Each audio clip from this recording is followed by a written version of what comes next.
What's good, YouTube? It's your boy, Blue Blood Sports TV, back at y'all with another one. So, undefeated, rising, welterweight, British superstar, title contender, Conor Benn, son of legend, Nigel Benn, 21 wins, no losses, no draw, 14 wins by way of knockout, 25 years of age, 5'8", with a 70-inch arm reach. Conor Benn is a fastly rising welterweight superstar title contender.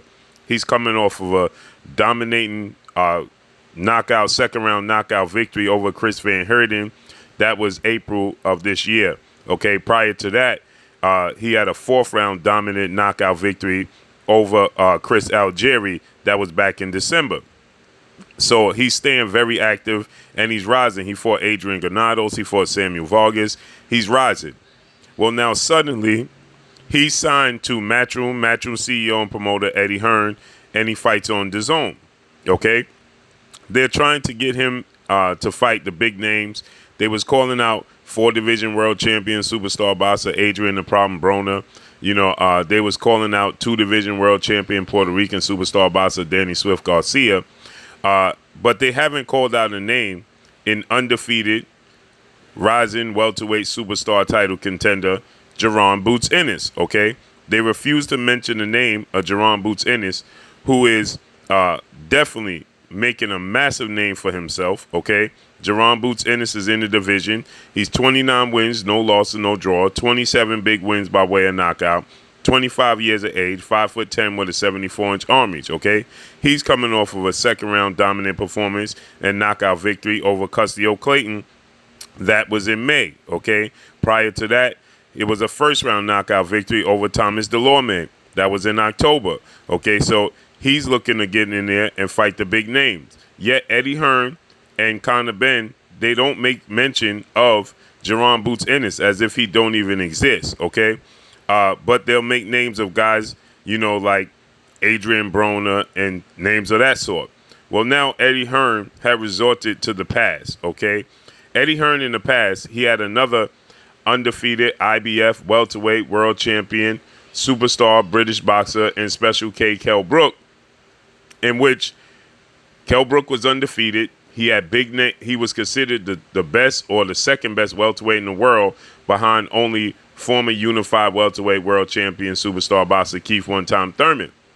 But there was big names. Errol the True Spence Jr., who is now the undefeated unified 3-belt welterweight world champion and widely considered by many to be top 2, if not number 1, best pound-for-pound fighter in the world.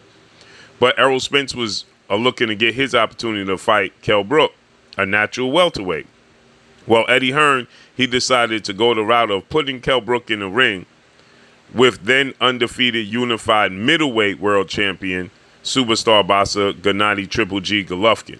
Okay, in which Kell Brook, he was undefeated going into that fight. He suffered a broken orbital bone in the fight, jumping up from 147 to 160 to challenge Gennady Golovkin. Okay, and his career hasn't been the same since, because 9 months after that, Errol Spence, he finally got his fight and his opportunity, and he broke Kell Brook's other orbital bone. Okay, just 9 months after Gennady Golovkin did it, right? And his career has been downhill, trending down ever since. Now he's doing the same thing. He's repeating history, right, with Conor Benn. And now he's looking to put Conor Benn in the ring with middleweight, okay, and junior middleweight, British star, okay, superstar, and former world champion in Chris Eubanks Jr., another son of a legend. 32 wins, 2 losses, no draws, 23 wins by way of knockout. He is 32 years of age, 5'11" with a 72.5-inch arm reach. Chris Eubanks Jr. is the son of a legend, okay? Chris Eubanks Sr. Chris Eubanks Sr., he fought, excuse me, he fought Nigel Benn, right? Massive fight. So they're trying to recapture and relive history with Nigel Benn, the two namesakes, Conor Benn and Nigel Benn, okay? Chris Eubanks Jr. and Chris Eubanks Sr. And so the difference here is they was in the same weight class. Chris Eubanks fights at 160 and 154, okay? He even fought at 168, okay? He's a middleweight. He fights at 160 right now. And now they're talking about a catchweight October 8th between Chris Eubanks Jr. and Conor Benn. Instead of Conor Benn facing off with a guy like Jaron Ennis, that would be an enormous fight. Okay? Now the biggest fight in the sport of boxing in the welterweight division is Errol Spence versus undefeated 3-division world champion, former junior welterweight undisputed world champion, currently the reigning WBO welterweight world champion, was widely considered by many to be the #1 best pound-for-pound fighter in the world, in Terrence Bud Crawford. But I find it ironic that they won't even make mention of Jaron Ennis' name. They act like he don't even exist in the division. Yet they'll fight at 156, a catchweight, a 156, okay, to face off against Chris Eubank Jr. Now, that's a big fight in the UK, namesake-wise, because you're going to have, Chris Eubank Jr., the son of Chris Eubank Sr., facing off against Nigel Benn's son and Conor Benn, right? So in the UK, it's a big fight. But why would Conor Benn essentially move up 10 pounds? Because that's a 10-pound jump from 147 to 156. It's a 9-pound jump, okay? That's essentially nearly 2 weight classes. That's a bigger jump from him going up from 147 to junior middleweight to fight Jamel Charlo at 154. So to fight Chris Eubank Jr., who's a 60-pounder, who's only going to drop 4 pounds because he fights at 160. So essentially, he weighs in about 159. So he's going to come in, he got to lose an extra 3 pounds. But they won't even make mention of the name of Jaron Ennis. This just lets you know how Jaron Ennis is perceived, how he's, avoided, and that, his talent is off the charts. So when people question, well, Jaron Ennis hasn't even fought anybody. Well, they won't get in the ring with him. Now there's reports that former Keith Thurman, the former unified champion, he turned down Jaron Ennis. He's asking for a whopping $10 million to fight Jaron Ennis. Now it looks like Jaron Ennis is possibly going to face off against Stanionis, which is a good fight, okay? But, you have guys like Virgil Ortiz Jr., undefeated welterweight, Mexican superstar title contender, has no interest in fighting Jaron Ennis.